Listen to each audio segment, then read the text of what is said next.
Este programa foi produzido pelos educadores da Rede Municipal de Ensino de Itapetininga, com o propósito de implantar estratégias de tecnologia educacional que permitam uma rotina de aprendizagem às nossas crianças neste período de pandemia.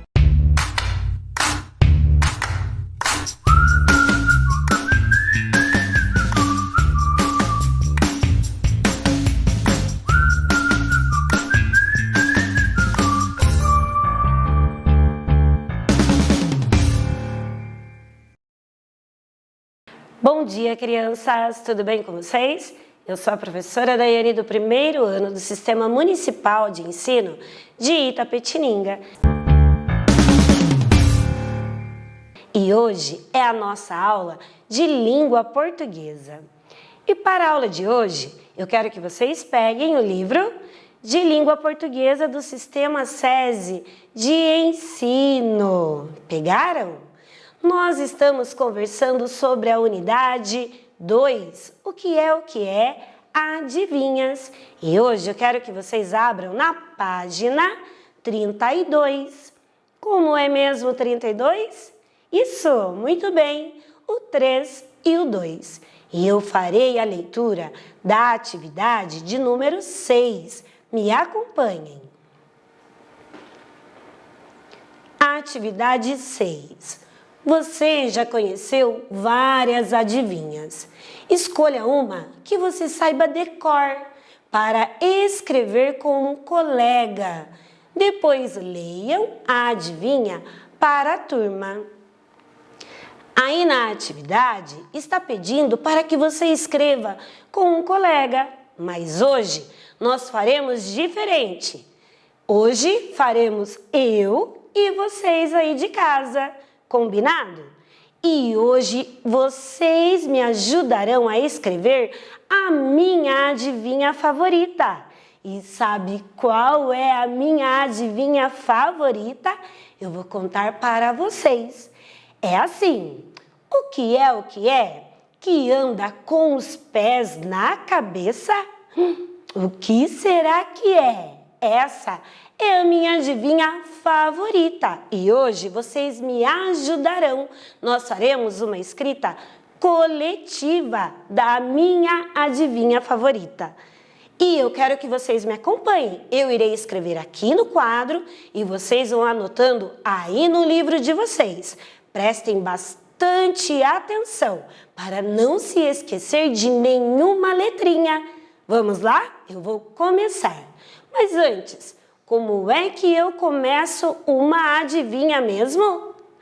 Muito bem, mas vocês são espertos demais.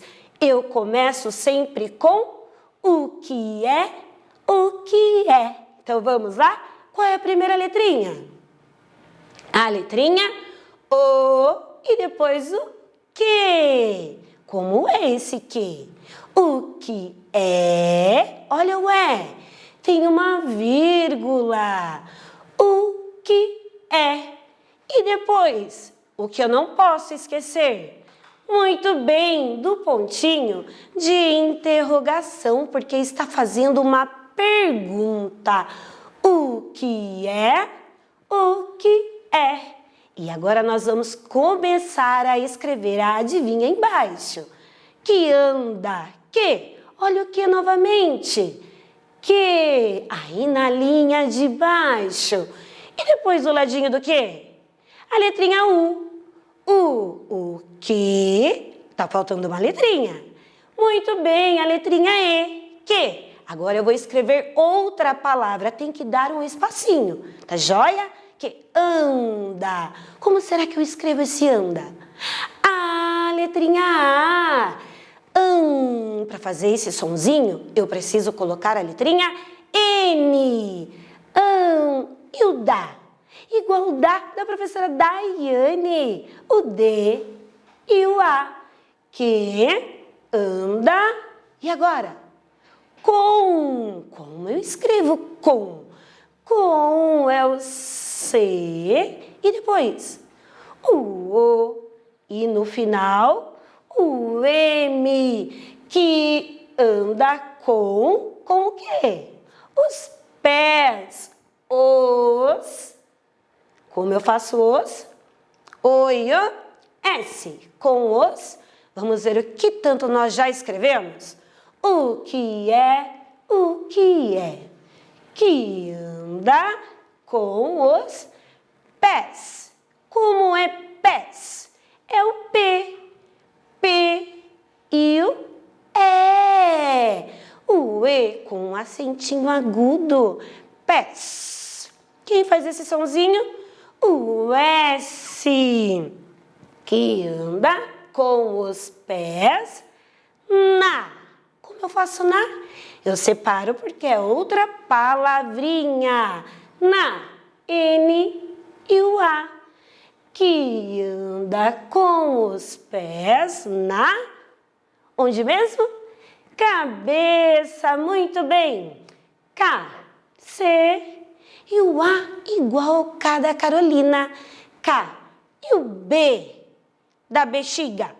O B e o E. B e o E. KB e o Sá. Como será que é o Sá da cabeça?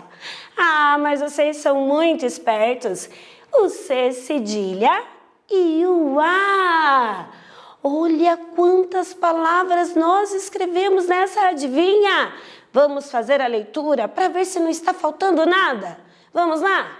O que é, o que é. Olha o pontinho de interrogação. Que anda com os pés na cabeça. Eu esqueci de falar uma coisa. E já está aqui. O que será? O ponto de interrogação novamente. Vocês vão anotar aí no livro de vocês. A minha adivinha favorita. Vocês se lembram como nós tínhamos combinado? Isso, muito bem, é uma escrita coletiva. Vocês me ajudaram. Eu estou realizando a escrita aqui e agora é a vez de vocês. Escrevam aí no livro de vocês, na atividade número 6. E não se esqueçam da pontuação. O ponto de interrogação é muito importante na adivinha. Sem ele, fica estranho, não fica mesmo? Aí não é uma pergunta. Darei um tempinho então para vocês anotarem aí no livro de vocês. Vamos lá?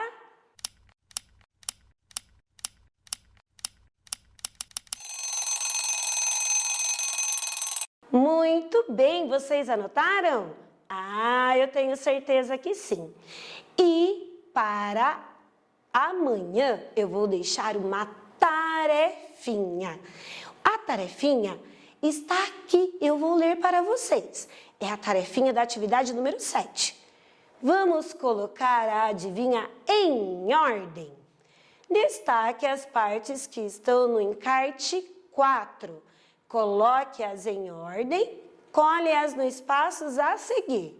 Só que vocês não farão tudo isso. Vocês deverão encontrar lá no final do livro SESI o encarte número 4 e deixar as tirinhas recortadas. Não precisa colar, porque nós faremos isso na aula de amanhã. Vocês deverão apenas recortar as tirinhas e deixar separadinhas para a próxima aula. Crianças, e a nossa aula termina por aqui. Continuem se cuidando daí. Um beijo, um abraço e até amanhã. Bom dia, sou a professora Manoele Silvério. Esta semana vamos voltar a estudar língua portuguesa com o livro SESI. E para a gente lembrar um pouquinho, nas últimas aulas, nós havíamos entrado na unidade 2 e começamos a ver meios de se comunicar, os jeitos que a gente tem para se comunicar. Vimos sobre as cartas, que eu até trouxe aqui 2 para vocês verem. Falamos sobre bilhetes, e-mails. Vocês lembram disso?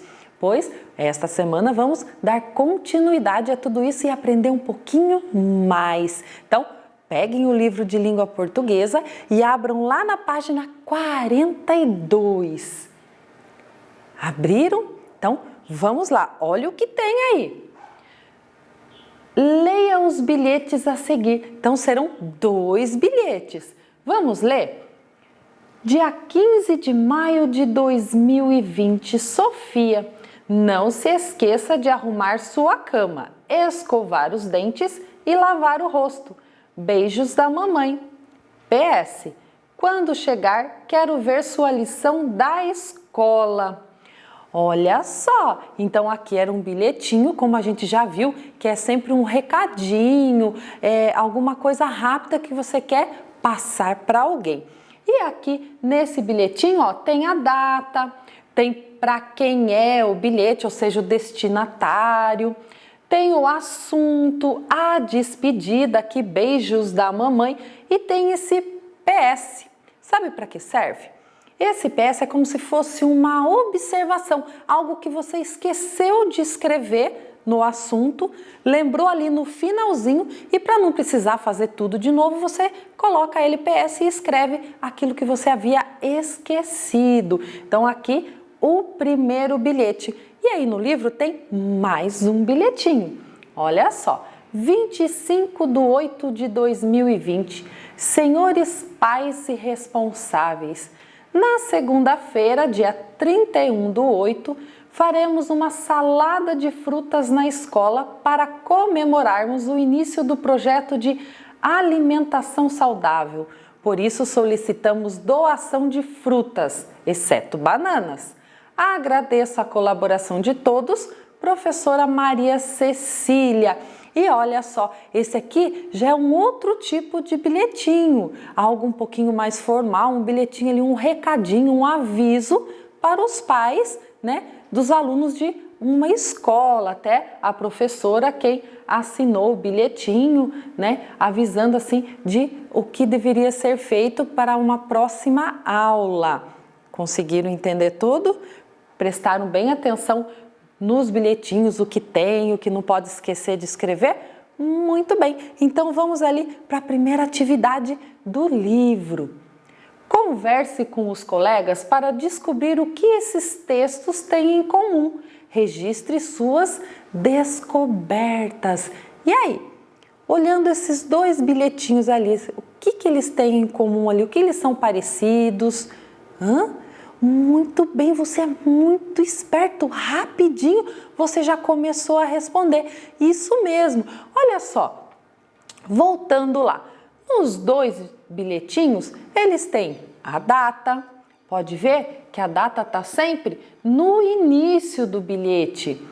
E depois, o destinatário, para quem é o bilhete, né? Então, ó, aqui para os pais, aqui para Sofia.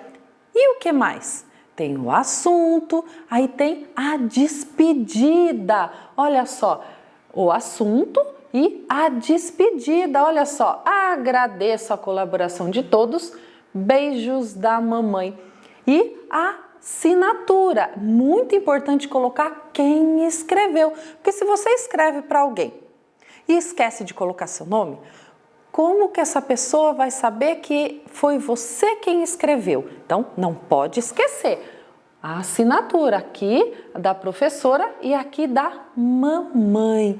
E agora que a gente viu esses dois, vimos tudo que tem em comum, vamos escrever aí no livro de vocês, lápis na mão, letra bem caprichada, hein? Vamos lá? Olha só, podemos colocar assim, os dois bilhetes têm... Vão escrevendo. Data, destinatário, que é para quem vai receber esse bilhete. Assunto, que é o que você quer falar para a pessoa. Despedida, sempre uma despedida bem bonita, né? Abraços, beijos, com carinho. E o remetente, que é quem escreveu o bilhete. Eu vou dar um tempinho para vocês copiarem aí no caderno e a gente já volta.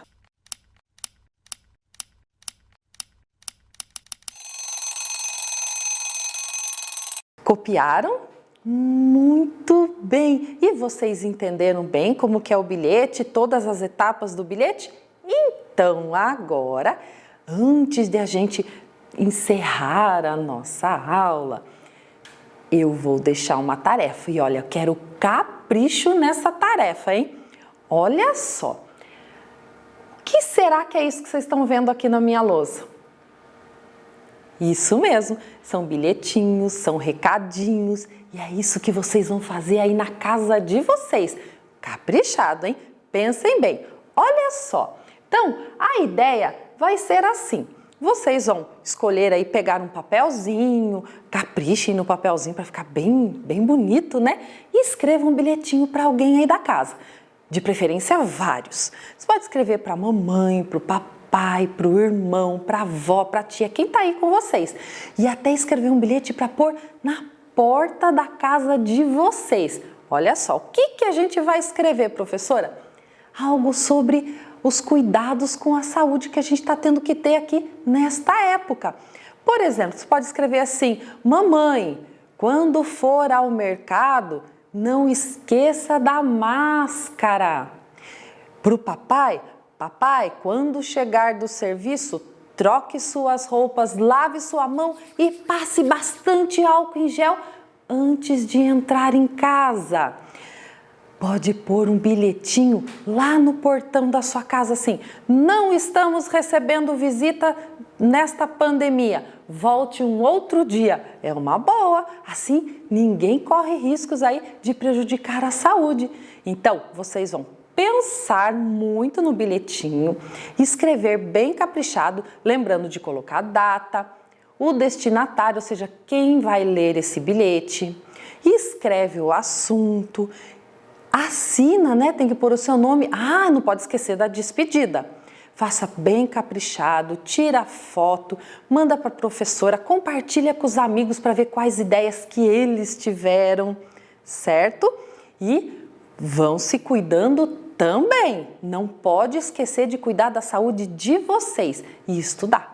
Aproveite que estão aí na casa e estudem. Fazendo o bilhetinho, vocês vão estar estudando, aprendendo mais e ficando ainda mais inteligentes, certo?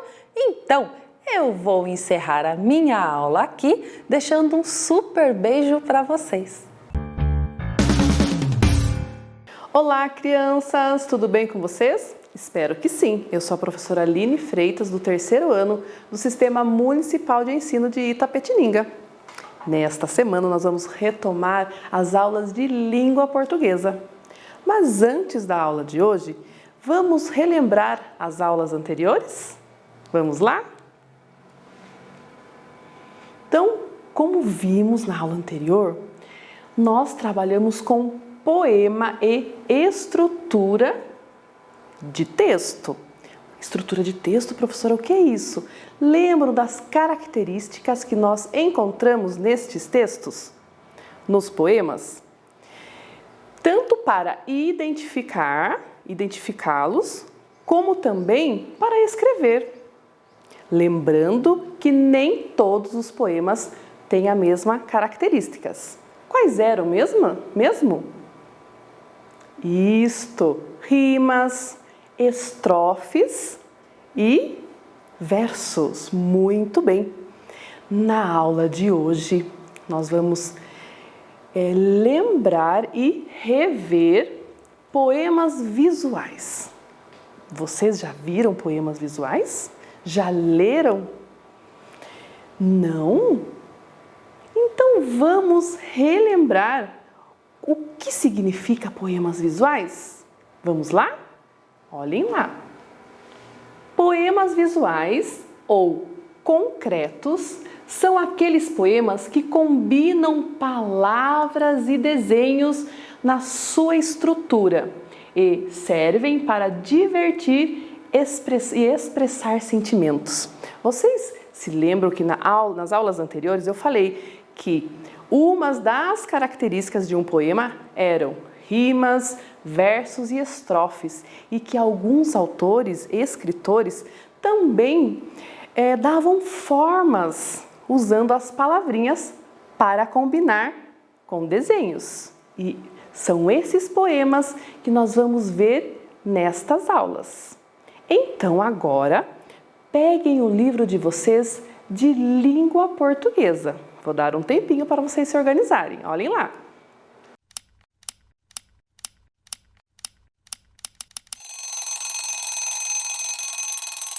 Estamos na unidade 2, para rir, pensar e sonhar, poemas.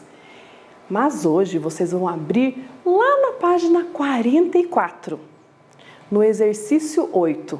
Olhem só, eu daqui e vocês daí. Observem aí no livro de vocês, nessa página, e acompanhem comigo a consigna do exercício 8. Vamos conhecer agora 2 poemas diferentes. São poemas visuais. Antes de lê-los, observe-os com atenção. Então, olhem lá, vamos ver poema por poema. No poema 1, nós temos aqui letras que combinam com um desenho. E aí? Que desenho é esse? Descobriram? Claro, um jacaré.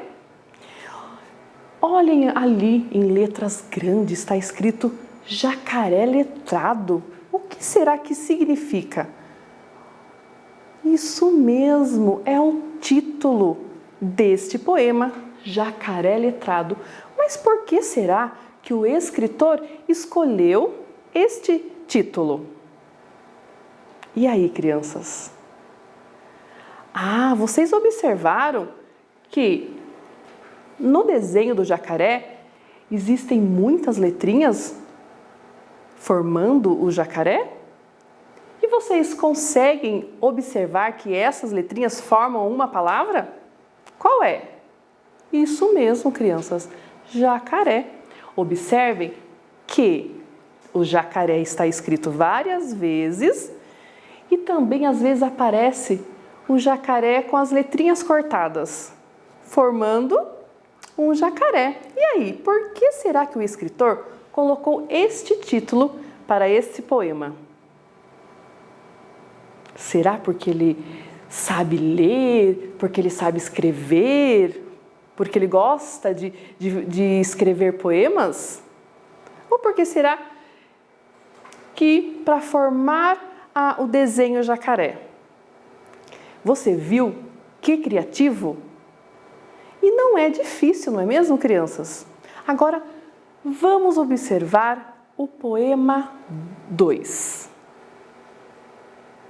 Ele traz como título Canção para Ninar Gato com Insônia.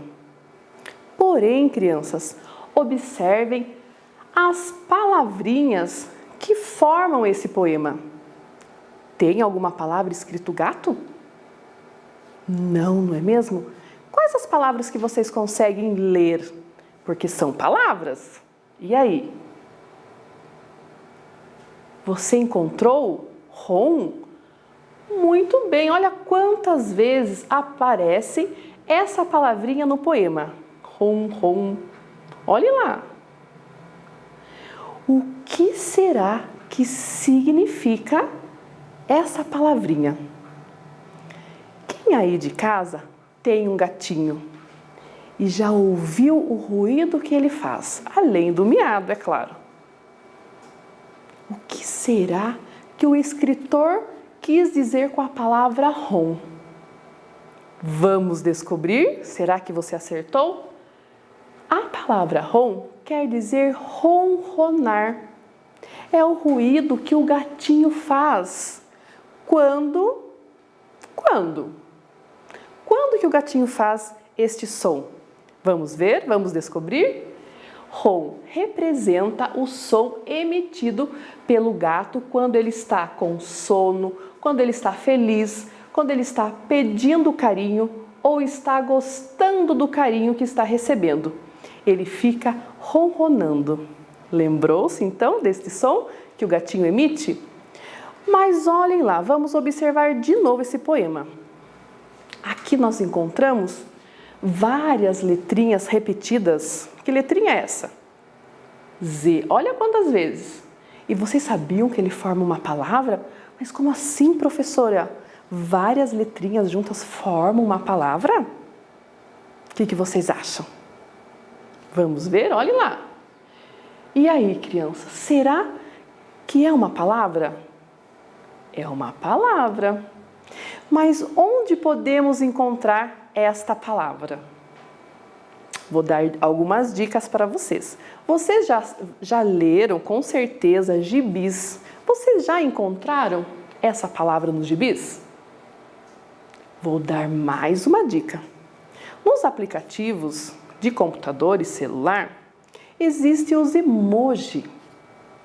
Vocês já viram esta palavra em algum dos emoji? Já utilizou?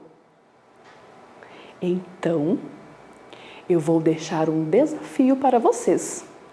Vocês vão descobrir o significado desta palavra. Por que que o escritor colocou esta palavra neste poema? O que ele tem a ver com canção para ninar ou gato com insônia? O que será que essa palavra se relaciona com este poema? Então, em casa, pesquise com seus familiares, faça o registro das suas informações que você coletou e mande a foto para a sua professora. Combinado, crianças? E na próxima aula, verificaremos juntos o significado desta palavra. E a nossa aula vai terminando por aqui. Um grande beijo e um forte abraço! Bom dia, galerinha do quarto ano! Tudo bem com vocês? Espero que sim e que todos estejam se cuidando. Sou a professora Natália, trabalho no Sistema Municipal de Ensino de Itapetininga. Estamos trabalhando com o gênero fábula. Peguem o livro de vocês, do SESI, de língua portuguesa. Essa semana daremos continuidade à língua portuguesa com esse gênero. A unidade é: qual é a moral da história? Fábulas e mais fábulas. Fica lá na página 10 do livro. Mas para podermos continuar, vamos primeiro recordar. Então nós conhecemos um pouco sobre os principais fabulistas, que são o Esopo, o Fedro, o Jean de La Fontaine e o Monteiro Lobato. Nós também aprendemos um pouco mais sobre as características do gênero fábula, que são textos sempre curtos, seus personagens em sua maioria animais, com atitudes e comportamentos humanos, traz um ensinamento, uma moral que pode estar explícita ou implícita e pode ser escrita em prosa ou em verso. Como são escolhidos os personagens? Eles são escolhidos de acordo com uma característica. Então, por ser ágil, por exemplo, como a lebre, por ser belo, como o pavão, por ser lento, como a tartaruga. Podem ser escolhidos pelo traço do caráter. Manso, por exemplo, como a pomba, feroz, como o leão, forte também, como o leão, traiçoeiro, pela sua sabedoria, pela sua astúcia, né? Geralmente a raposa tem sempre essa característica, né? Ela é astuta. Nós conhecemos algumas fábulas, vocês se lembram? Então a gente viu a formiga e a pomba e nós lemos 3 versões dela.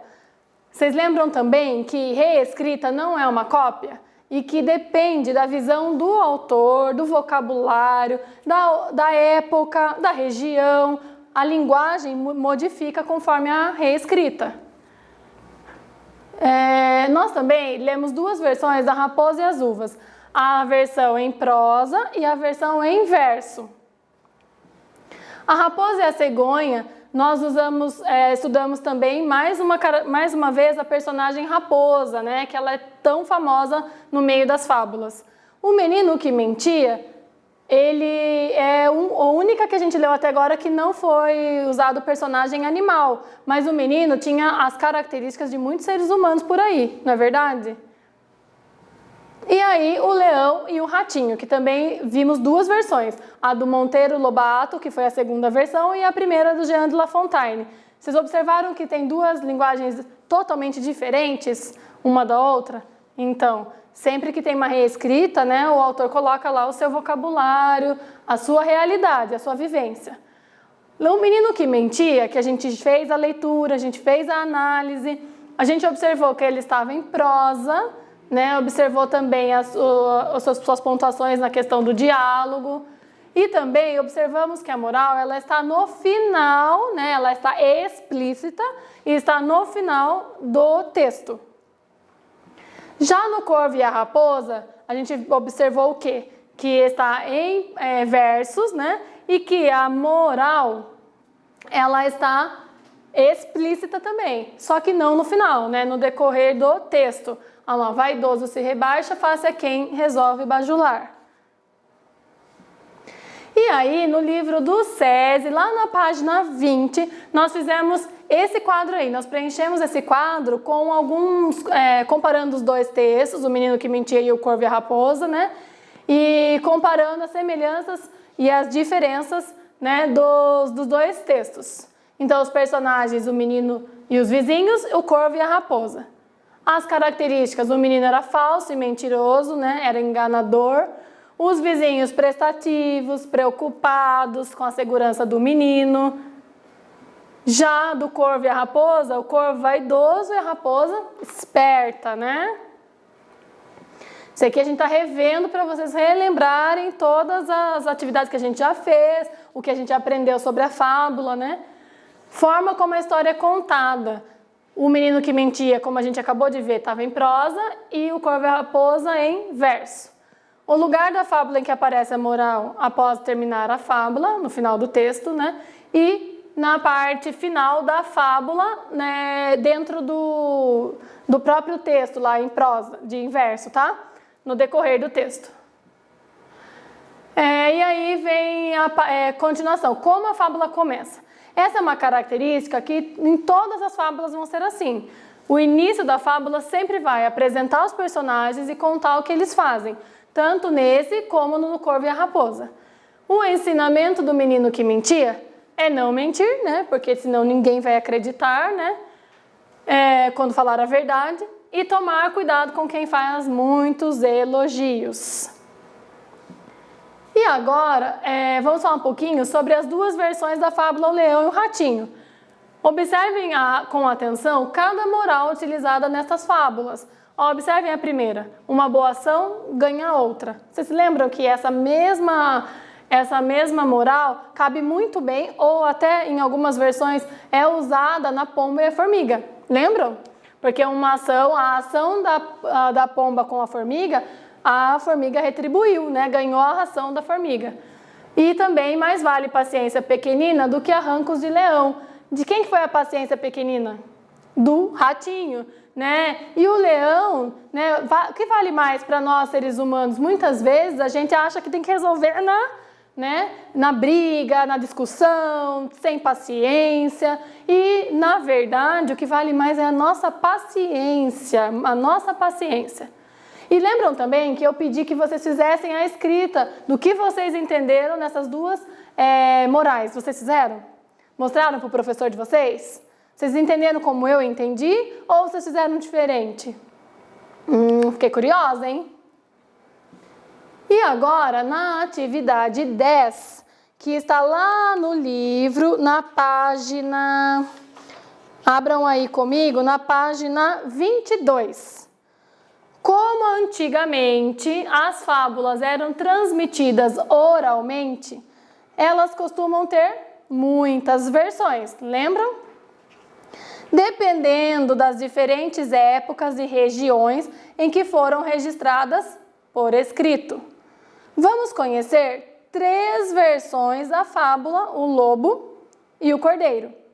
As 2 primeiras são de Esopo, sendo a primeira delas o registro da versão mais antiga, e a terceira é atribuída a Fedro. Forme dupla com um colega para fazer a leitura de cada uma. Antes, observem ali, lembra que a professora acabou de falar para vocês que elas foram transmitidas oralmente, mas podem ter muitas versões, que cada versão depende do vocabulário usado, da linguagem usada. Olhem só, na atividade 10 fala das diferentes épocas, né, das diferentes regiões, então, das diferentes vivências. E aí, nós vamos conhecer essas 3 versões que, com certeza, cada autor, por mais que seja uma reescrita, colocou dentro dela o seu vocabulário, colocou dentro as suas vivências, de acordo com a época, né, e de acordo com a região também. E aí, ali nessa mesma atividade, ela pede que vocês formem uma dupla, né? Mas eu vou pedir para vocês, como agora a gente não pode, vocês reunirem a família aí de vocês, na casa de vocês, e fazerem a leitura juntos. O que vocês acham? Pega lá a versão 1 que está na página 22, a versão 2 na página 23 e a versão 3 na página 24. Leiam juntos, façam esse momento se tornar bem gostoso. Vocês devem estar gostando de leitura, eu espero que estejam, né? Estão lendo bastante. Então, façam uma leitura junto, que na próxima aula a gente vai conversar sobre cada uma delas. A nossa aula se encerra aqui. Na próxima aula, espero vocês nesse mesmo horário, nesse mesmo canal, e tragam o livro. Um beijo, fiquem com Deus! Oiê, bom dia pessoal, como é que vocês estão? Eu espero que bem. E a saudade, hein? Tá de que tamanho essa semana? Gigantesca? O coração até doeu? Eu sei, por aqui tá do mesmo jeito. Bom, para a nossa aula de hoje, nós seguiremos falando sobre o quê? Isso mesmo, falaremos sobre mitologia grega. Vamos falar sobre os personagens, sobre os deuses, semideuses, todo esse conteúdo da primeira unidade do livro do SESI. Vocês estão preparados? Já escolheram aí um mito favorito de todos esses que nós trabalhamos até agora? Sim ou não? Bom, antes da professora trabalhar um mito novo hoje com vocês, eu quero que vocês prestem atenção em algumas pesquisas que eu fiz e quero partilhar com vocês. Então, deem uma olhadinha aqui na lousa. Acompanhem a leitura. Os mitos para nós servem como uma importante fonte de conhecimento sobre o pensamento grego e as características de seu culto. Além disso, embora muitas das histórias dos heróis e suas aventuras sejam imaginárias, revelam os historiadores também como os gregos se relacionavam com a natureza, suas ocupações, seus instrumentos, seus costumes e os lugares que visitaram e conheceram. Os mitos servem também para que possamos entender melhor a nós mesmos. Por quê? Por tratarem de sentimentos humanos como o amor e o ódio, a inveja e a admiração e muitas vezes traduzirem ou procurarem responder às indagações morais e existenciais que rondam a mente humana. Por isso, ainda hoje, essas histórias mitológicas gregas falam a nossa sensibilidade, milhares de anos depois. A maneira de tratar as questões e os sentimentos humanos mais profundos continua atual. Suas narrativas ainda nos emocionam. Quem escreveu esse texto foi Pedro Paulo Funari. A Pro tem mais uma informação para vocês. Está aqui, ó. Observem essas palavras: amor, solidariedade, coragem, raiva, inveja, traição. Esses e outros sentimentos que nós temos que lidar ao longo das nossas vidas são tratados lá na mitologia grega. Só que há uma diferença entre nós hoje em dia e os deuses gregos, que apesar da aparência deles ser parecida com a nossa, os seres humanos, eles não são humanos. Pois é, uma das principais características que nos diferenciam deles é que muitos deles são imortais. Pensou? Pois é, há também outros com forças que ninguém nem nunca vai ter no mundo, né? Com poderes e com coisas que jamais nós humanos teríamos. Agora vamos para mais uma informação. A Pro vai dar para vocês a definição de mito. Diz lá que é uma narrativa popular ou literária que coloca em cena seres sobre-humanos e ações imaginárias, para as quais se faz a transposição de acontecimentos históricos, reais ou fantasiosos, desejados, ou nas quais se projetam determinados complexos individuais ou determinadas estruturas subjacentes de relações familiares. É uma coisa fabulosa ou rara. A fênix dos antigos é um mito, lenda, fantasia, coisa que não existe na realidade. Tranquilo até aí, pessoal? Vamos continuar olhando aqui na lousa. Qual é o objetivo do mito? Para quem lê e para quem o escreveu, qual era o objetivo? Diz aqui: mitos são narrativas utilizadas pelos povos gregos antigos para explicar fatos da realidade e fenômenos da natureza, as origens do mundo e do homem, que não eram compreendidos por eles. Os mitos se utilizavam de muita simbologia, personagens sobrenaturais, deuses e heróis. Todos estes componentes são misturados a fatos reais, características humanas e pessoas que realmente existiram. Um dos objetivos do mito era transmitir conhecimento e explicar fatos que a ciência ainda não havia explicado, através de rituais em cerimônias, danças, sacrifícios e orações. Esse texto foi tirado do site www.significados.com.br. Bom, até aí tranquilo, a Pro encheu vocês de informações sobre o que são mitos, os objetivos e sobre mitologia grega. Agora, vamos outra vez olhar aqui na lousa. Bom, aqui na imagem vocês observam o Monte Olimpo. Aí é outra coisa que nos diferencia dos personagens dos mitos, da mitologia grega. Nós moramos aqui na Terra e o Monte Olimpo, segundo eles, fica lá acima das nuvens. Não é legal? Bom, vamos lá. Agora nós vamos falar sobre os personagens da mitologia grega. Observem aqui na imagem, quem que vocês veem? Está escrito aqui, ó, quem foi Hércules? Vocês já ouviram falar dele em algum lugar? Em aulas anteriores, a Pro já tratou dele com vocês. A Pro deu o nome do mito dele para uma pesquisa, que eram os 12 trabalhos de Hércules. Estão lembrados? Eu acredito que sim. Bom, a Pro vai contar para vocês o que aconteceu até chegar o momento em que ele precisou realizar esses 12 trabalhos tão arriscados. Existia Zeus, que era deus dos deuses. Um dia, Zeus se transformou na imagem de Anfitrião, que era marido de Alquimena. E quando o anfitrião voltou de uma batalha, ele percebeu que havia sido traído. Ele ficou extremamente bravo, pois sua mulher estava grávida de Hércules. Ele fez uma fogueira enorme com a intenção de queimá-la, mas Zeus fez cair uma chuva muito forte do céu e a fogueira se acabou. Aí ele entendeu que não daria para combater com o deus dos deuses. Hera, que era mulher de Zeus, também ficou muito furiosa. Ainda quando Hércules era bebê, ela mandou colocar 2 serpentes dentro do berço dele. Pensem que horror! Mas mal sabia ela que Hércules era um dos seres mais fortes da mitologia. E ele, ainda bebê, estrangulou as 2 serpentes. Quando Hércules se tornou adulto, acreditem vocês ou não, Hera fez com que ele tivesse um ataque de fúria e ele acabou assassinando sua esposa e seus 3 filhos. Olha que coisa mais triste. Aí então o oráculo Delfos ficou abismado com toda essa situação de Hércules e resolveu castigá-lo, dando a ele 12 trabalhos dificílimos. Eu diria até que são trabalhos impossíveis. E agora a Pro vai apresentar cada um deles para vocês. Deem uma olhadinha aqui, ó. Então tá lá, o primeiro foi matar o leão de Nemeia. O segundo, destruir um monstro de 7 cabeças que cuspia fogo. O terceiro, capturar a córcea de Gerínea. O quarto, acabar com um javali selvagem gigantesco. O quinto trabalho, limpar em um só dia o curral do rei Augeasos. O sexto foi acabar com as aves do lago Estinfale. O sétimo trabalho foi capturar um touro louco na ilha de Creta. O oitavo, eliminar as éguas do rei Trácia. O nono trabalho foi roubar o cinto de ouro da rainha Hipólita. E olha só com quem que ele lutou. Próximo lá. Capturar bois selvagens de Gerião, da ilha de Eritéia.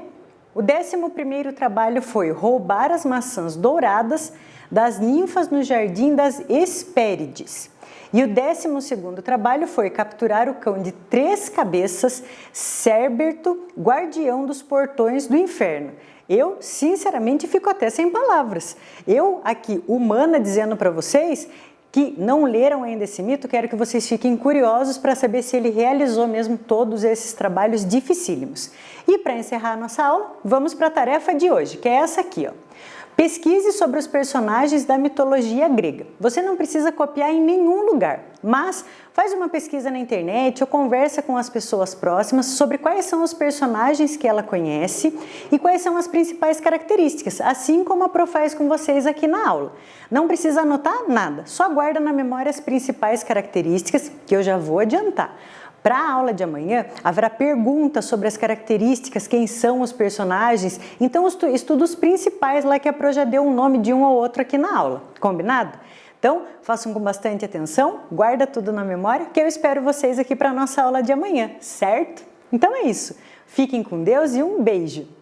Este programa foi produzido pelos educadores da Rede Municipal de Ensino de Itapetininga, com o propósito de implantar estratégias de tecnologia educacional que permitam uma rotina de aprendizagem às nossas crianças neste período de pandemia.